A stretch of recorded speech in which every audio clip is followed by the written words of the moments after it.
Куртуа, когда на воротах, я вот как защитник, всю жизнь играл защитника, вот когда у тебя вот такой человек стоит, вообще не думаешь, что что-то будет, короче. Вообще қорықпайсың, да? Сен Челсиде ойнадың ма? Челсиде ойнаған. Все, просто бұрында ойнаған Куртуаны айтады ғой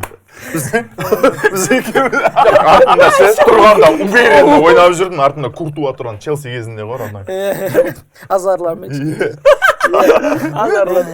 Бавария дейтін футболный клубты Барсымен ойнаса, жүретін сияқты болып көрінеді секілді басын. Ал Реалмен Бавария ойнаса, ол вопрос қиын. Бавария мықты, ойбай, бір жылдар айтты ғой, біздің стадионға келді, біздің стадион сендер үшін тозақ болады деп, нелерден сөйлегені бар ғой. Давай деді ғой, брат. Су шашып кетті ғой. Дәретпен келді ғой.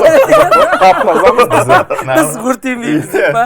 Енді айтып көрейін, на этот раз, наверное, точно магиялары бітетін шығар. Бавария.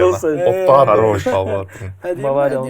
Если что, тиктоктан бүйтіп жазып жүресіңдер, ал десе.